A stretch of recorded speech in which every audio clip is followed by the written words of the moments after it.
Andito kami ngayon sa Bolinao, Pangasinan. Diba? Bonggang-bongga.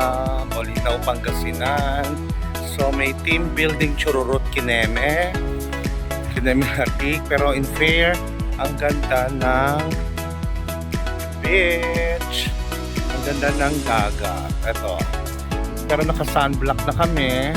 Prepared na. Pero 5 o'clock mataas pa rin ang araw dito. Bonggang-bongga. Lakas makasilaw. Ayan. Mukhang kahit mag-sunblock ka rito, mukhang hindi uubra. Kailangan mo siguro 1 million SPF sa sunblock. Ang init. Ayan. Tingnan mo. Oh, ayun. Parang ang babaw. Parang ang babaw ng dagat. Parang sa dulo pa yung malalim. So dulo pa kami pupunta. Sa dulo pa talaga kami pupunta para makalublob ng bongga. So hanggang tuhod pa lamang yata ang tubig rito.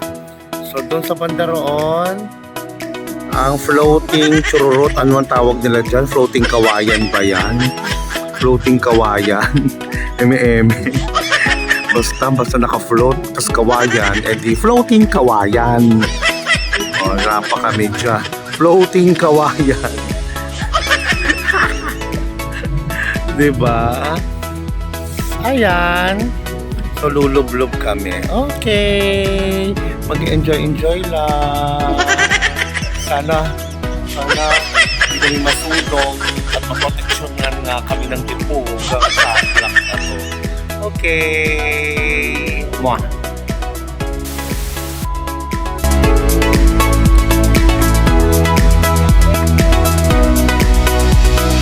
Ayan, nandito na kami sa loob ng floating kawayan.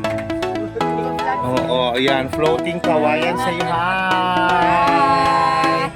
Masyadong maliwanag. Masakit sa paa. Oo. Floating kawayan Kineme. Diba? Oh. Ayan, ang floating kawayan. Bongga pala floating kawayan. So, aakyat tayo sa taas. Aakyat tayo sa taas. Sa floating kawayan. Ayan. Nasa taas na ako ng floating kawayan. Makikita mo yung kabuuan ng dagat ng Bolinao. Diba? Kita natin ang kabuuan. Ayan. Yun ang seashore. Diba? Floating kawayan.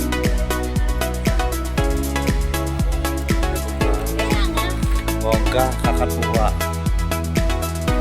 Ayan. Kaya lang mababaw pa yung tubig. Mababaw pa yung dagat. Tapos pa ang araw, pasado alas 5 pa lang. Parang tirik na tirik pa rin yung araw. Effective ba ang sunblock? Malalaman natin yan. Pag umuwi ko, negra ko, hindi siya effective.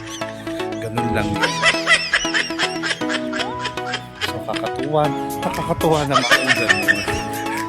Ayan, meron pa siyang kineming higaan. Diba? Ang bongga. Kineming higaan. The floaty, aray! Aray, di puga! Ano ba yan? May pako pa si floating kawayan. Nakakaloka. Sakit. Kaloka, o. Ayan, o. Ako, di puga. Tetano ka pa rito. Anyway, nag-enjoy naman kami. Umalis kami kagabi ng 11:30 na halos. 11:30 na. Dumating kami ng 4:30 ng madaling araw. Mas importante is team building, mag-enjoy. Enjoy lang. At malayo pa yung yung pinakamalalim. I mean, yung pwede ka mag-swimming, parang kantuhod pa lang ito. So, okay.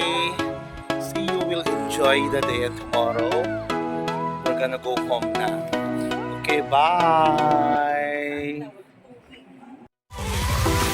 Alright.